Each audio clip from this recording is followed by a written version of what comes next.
To this Fiction Brain Masterclass on the character arc. Here is the question most craft instruction gets backwards. Is a character arc required? Most writers will say yes. Some will say it depends on the genre. A few will say they've read plenty of novels where the character didn't really change and the book still worked. All of those answers are pointing at something real, but none of them name the actual thing. A character arc is not a requirement. It is a structural relationship. The relationship between who a character is when the story begins and what the story's pressure does to that person over time. Understanding that relationship and building it deliberately is one of the defining disciplines of fiction craft. Before arc can be discussed, the baseline must exist.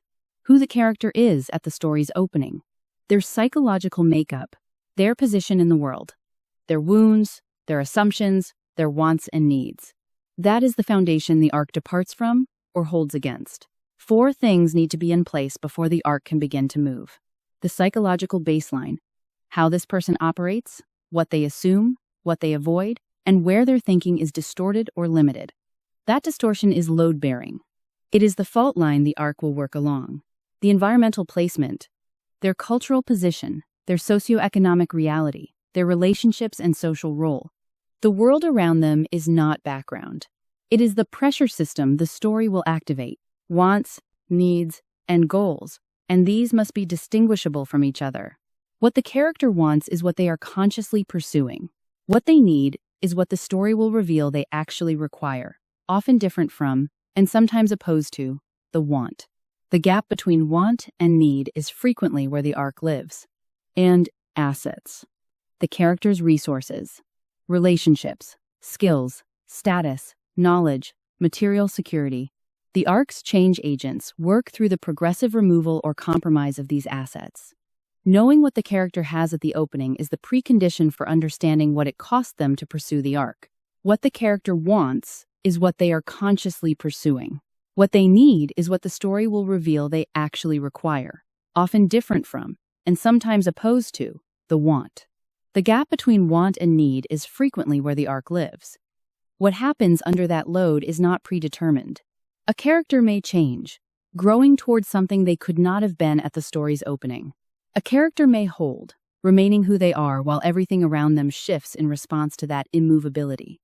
A character may erode, changing in the wrong direction, the pressure finding a flaw that widens rather than forges. All 3 are complete arcs. All 3 are available to the writer. The choice among them is not a matter of craft correctness. It is a matter of story, intention, genre contract, and what the specific character and situation can honestly support. Now consider the positive transformation arc. This is the arc most craft instruction addresses and most readers expect. The character begins the story with a flaw, wound, or false belief that limits them. The story's pressure loads that flaw progressively. At cost, and the cost must be real, must be something the character was genuinely attached to. The character changes.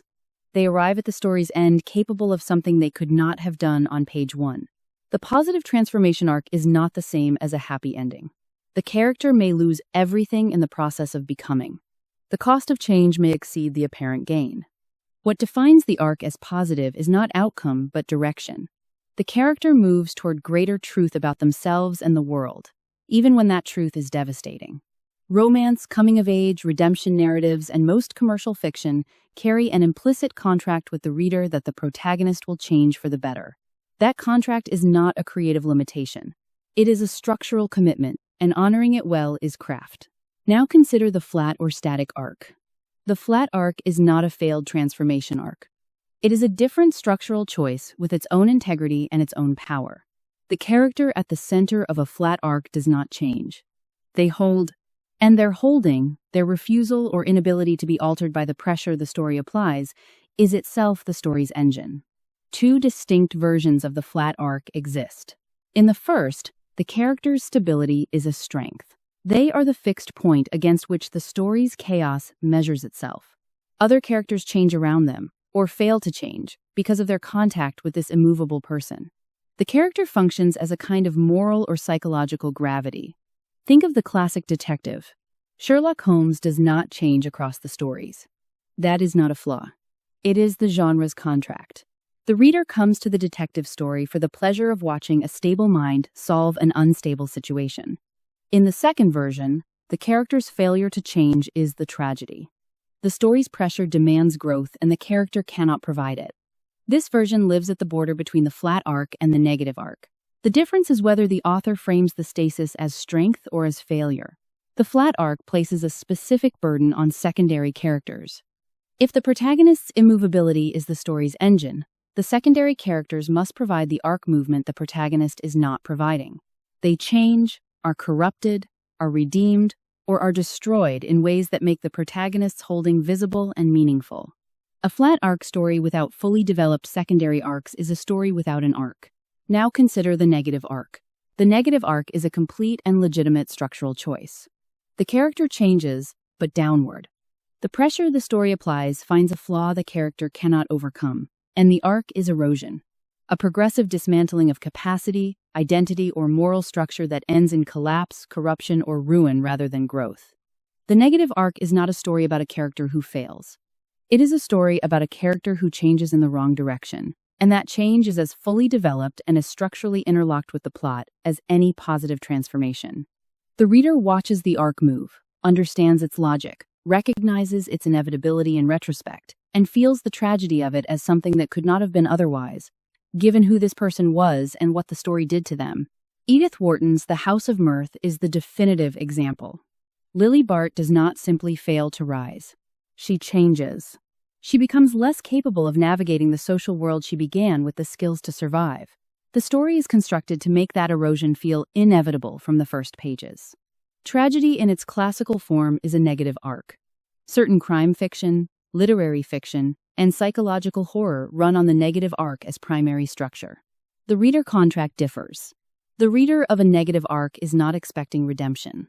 They are expecting the story to follow its logic to its necessary conclusion, however painful. The negative arc requires the same interlocking architecture as the positive arc. The difference is direction. A change agent is any element the story deploys to load the character's arc. Change agents are not the same as plot events, though they often arrive through plot events. The plot event is the external occurrence. The change agent is what that event contacts in the character's interior. The specific loss, disruption, or revelation that makes continued status quo impossible. Change agents work most powerfully when they are targeted. 6 change agents appear most consistently across fiction. Loss of agency. The character's ability to direct their own life is removed or severely compromised. This forces a reactive position. The character must respond to the story's pressure rather than direct it. How a person behaves when they cannot control outcomes tells the story what this person is actually made of, as opposed to what they believe they are made of. Loss of assets. The resources the character depended on are removed or damaged. Relationships, status, material security, professional position, physical capacity. Asset loss is most powerful when it strips away something the character used as a defense. The character who used professional status to avoid examining their personal failures, stripped of that status, has no remaining defense. The flaw is exposed. Betrayal. A trusted person or institution forces a revision of the character's understanding of the world. Betrayal is particularly powerful when the character's trust was itself a component of their flaw. When the thing that was betrayed was something they relied on in ways they did not fully understand. Loss of physical or mental capacity. Illness, injury, aging, or psychological crisis alters what the character is capable of. This change agent is most powerful when the compromised capacity was load-bearing in the character's identity. Geographic and cultural displacement. Removal from the character's native environment strips away the context that made their status quo possible. Displacement reveals which aspects of the character are genuine and which were produced by specific conditions that no longer exist. Macro events. War, social upheaval, economic collapse. Large-scale events beyond individual control load every character within their reach. A macro event that loads the wrong axis is backdrop. A macro event that finds the right fault line is the story's engine. Change in fiction does not arrive as a single event. It accumulates. The character who has a transformative realization on page 200 did not change on page 200. They changed across the previous 199 pages, in increments too small to announce themselves. through contact with the story's pressure at every point of engagement. Page 200 is where the accumulation becomes visible. Understanding arc as accumulation rather than event is the difference between a change that feels earned and a change that feels imposed. The reader who has watched the accumulation recognizes the endpoint as inevitable. The reader who witnesses only the endpoint experiences it as the author reaching in and rearranging the character for plot convenience. Two types of change build the arc. Incidental change is the small, scene-level shift. The moment of perception altered. The assumption quietly questioned. The behavior slightly adjusted. Incidental change does not announce itself. The character does not recognize it as change. The reader, reading carefully, may notice it. In aggregate, across many scenes, incidental change is the architecture of the larger transformation. Irreversible change is the structural pivot. The moment when the character has done or understood or lost something that cannot be walked back. After this moment, the story is different because the character is different. The arc has moved past a threshold. Irreversible change is most powerful when it arrives through loss rather than gain. The character who gains something can, in theory, lose it again. The character who loses something fundamental, a belief, a relationship, an innocence, a capacity, cannot recover it. The arc after irreversible loss moves in a specific direction whether the character wills it or not. The negative arc often works through a series of smaller irreversibilities. The character makes choices that close doors, one by one, until the only door remaining is the one the story ends behind. The failures that follow are not beginner mistakes. They appear in published fiction, in workshop-polished manuscripts, in work by writers who understand arc intellectually but have not yet built it into their instincts. Recognizing them in your own work requires the same honest read you apply to another writer's manuscript. Explaining the arc. The character reaches a moment of change and the prose explains what they have learned. The character thinks, in direct interior monologue, the lesson the arc was supposed to demonstrate through experience. Or another character, the mentor, the best friend, delivers the arc's meaning in dialogue. The reader is told what the story was supposed to make them feel. This failure is so common because it is a genuine temptation. The writer has spent significant effort building the arc. The arc is clear to them. They want to ensure the reader receives it. The impulse to clarify is understandable. It is also the arc's destruction. The reader who is told what to understand has been denied the experience of understanding it. The arc lands as information rather than experience, and information does not move people. Change without foundation. The character changes at a plot point without prior groundwork to make the change credible. The change arrives from outside the character rather than from within. The plot requires it, and the plot gets it, but the character had not been developing toward it across the prior pages. Groundwork for change must be laid before change arrives. The reader who reaches the change, having watched its preconditions develop, accepts it as inevitable. The reader who reaches it without that preparation accepts it as imposed. Disconnected changes. The character changes across the story, but the changes do not accumulate. Each change is a response to a specific plot need, rather than the next step in a continuous arc. The character is generous in one scene, selfish in the next, brave in the third, cowardly in the fourth, and there is no through line connecting these variations into a developing arc. Arc requires accumulation. Accumulation requires that each change flows from the one before it and prepares the one after it. The changes must be the same arc moving, not a series of independent character states. Change only at the end. The character is essentially static across the story's first 3/4 and changes in the final act. The arc arrives as a conclusion rather than developing as a spine. The reader of this story has spent the story's length waiting rather than watching. The character did not grow or erode or hold meaningfully. They waited to change until the plot required it. The arc feels imposed because it was not built into the story's structure from the beginning. The arc that resets. The character achieves genuine change at the story's midpoint, a real, costly, irreversible shift, and the story subsequently walks it back for plot convenience. Arc resets destroy reader trust in the arc's permanence. If the reader cannot trust that genuine change, once achieved at cost, will hold, they stop investing in the arc entirely. Every subsequent change becomes provisional, change without cost. The character changes, but the change costs them nothing they were actually attached to. The transformation is frictionless. The old self is discarded without genuine resistance, without the character having to abandon something they truly valued. Cost is what gives arc its emotional weight. The character who changes by gaining something new has not been tested.